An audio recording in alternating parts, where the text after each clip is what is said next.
of knowing God, should we be concerned about knowing God? And when it says, the answer says, it teaches what man is to believe concerning God, there is a sense in which we can learn a bunch of facts about God, but you can see what Matthew Henry's doing and why I like it. It's not, we don't read the scriptures just to learn a bunch of facts about God, but we're really trying to know who God is. And again, to use, the marriage relationship, and sorry for those of you who aren't in one yet, who might be trying. The point of that is, I could ask Paul to write up, a whole bunch of information about Joanne, and he could give me volumes, I'm sure, of information, just books upon books upon books, and then and it would include things probably like her birthday, right? And I could read those and study them and all of that kind of stuff. But it wouldn't be the same as if I spent 5 minutes talking to Joanne. Or spending time with Joanne, horseback riding. Not that I wouldn't be on a horseback, but that kind of, I would learn so much more about Joanne in those moments because I would be knowing Joanne. I wouldn't just be learning facts about her from somebody else. And so the scriptures aren't, we can come to them just to say, well, here's things about God, and there's certain things about that. You can learn about the Trinity in all of its factualness. But I come to know who God is through the scriptures. And I know him, himself. The deacons are reading Knowledge of the Holy? No, Pursuit of God by A.W. Tozer. And I'm such a good deacon. Tozer was asked to write a theology, write a book about God. And he tried and he failed miserably. And so he ended up writing the book, Knowledge of the Holy. And it's about the same as Pursuit of God. It's a thin little book. But his point was, what is the purpose of giving a bunch of facts about God that seem very cold? When we're talking about a person that we know, that we love, and who should be the object of our desires. And when you look at God that way, it's very different. Matthew Henry, all that to say, Matthew Henry is doing something similar, although he wrote a couple hundred years before Tozer. He's doing something similar. So on this slide. So we should all know who God is, from the least to the greatest. That'll be one of the greatest things in the kingdom. Everyone is going to know Christ at the beginning of the kingdom. But in Hebrews 8, I can get to Hebrews. 8 verse 11, it's talking about the new covenant. And so the new covenant, when at the beginning of the millennial kingdom, this is what's going to happen, or this is going to be what's happening at that time. Starting in verse 10. I'll start in verse 10. For this is the covenant that I will make with the house of Israel, quoting from Jeremiah 31.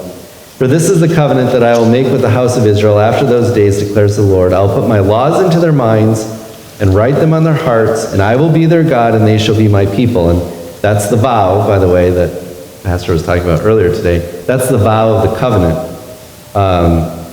I shall be their God, and they shall be my people. You can read Exodus 24. They shall not teach each one his neighbor and each one his brother, saying, know the Lord, which we have to do now.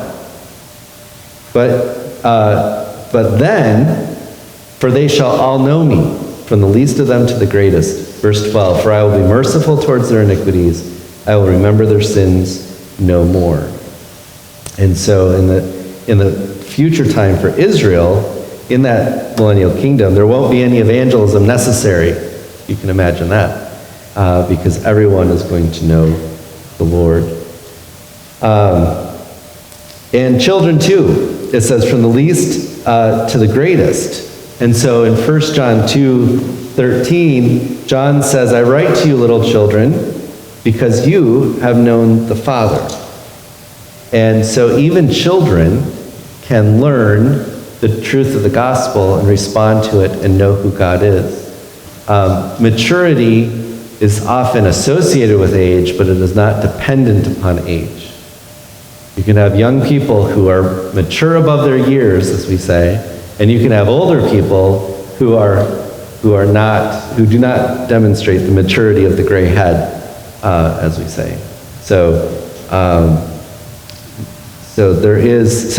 one of the most amazing things about the gospel is that young children can learn that and grow up in that and know the Lord.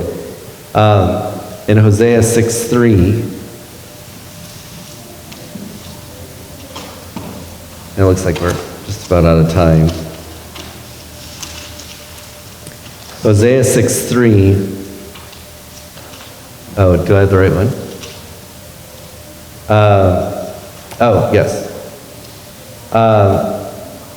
Start in verse 1. Hosea says, come, let us return to the Lord. So the people of Israel have turned away from the Lord. Hosea is calling them back. Let us return to the Lord, for he has torn us that he may heal us. He has struck us down, and he will bind us up. Bandage us up. After 2 days he will revive us. On the third day he will raise us up, that we may live before him. Verse 3, let us know. Let us press on to know the Lord. His going out is sure as the dawn. He will come to us as the showers, as the spring rains that water the earth. And so Hosea 6:3, the point there is we might come to the Lord at different ages in our life, but we are to press on and continue knowing him. That is our duty now in this life, is to pursue on. One last verse I'll read is Micah 6:8, which I actually don't have in my, but I like it. I like Micah 6:8. I can go the right direction in my minor prophets here. There we go.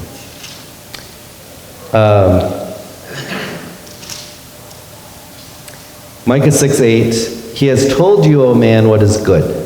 And what does the Lord require of you but to do justice and to love kindness and to walk humbly with your God? And there's a lot in that verse. They used to be painted. I don't know if it was when you were there, but it used to be painted on the wall of the guy's dorm at Northland. I think just hoping it would rub off on some of us. But what does the Lord require of you? To do justice, to love kindness, and to walk humbly with your God. And so one of the things that God requires of us is simply to walk humbly with him, which requires a lot of things.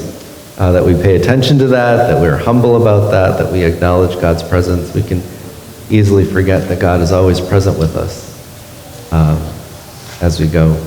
So we'll stop there for today, and with the catechism for now, and then Lord willing we'll start next week introducing the topic of Christian worldview. So any questions or comments?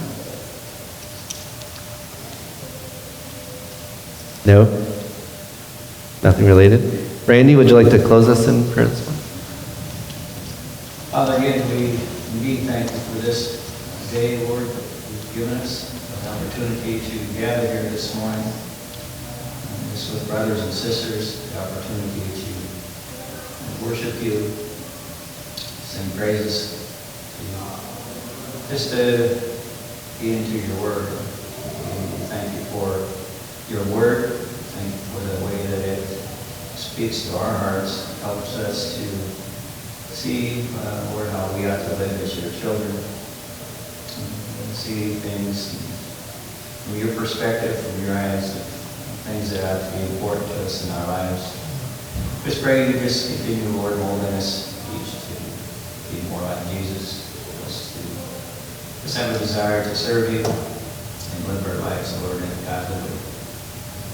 Just again, pray that you guide us through our day now, and give you the praise for it. Praise you. Amen. Amen.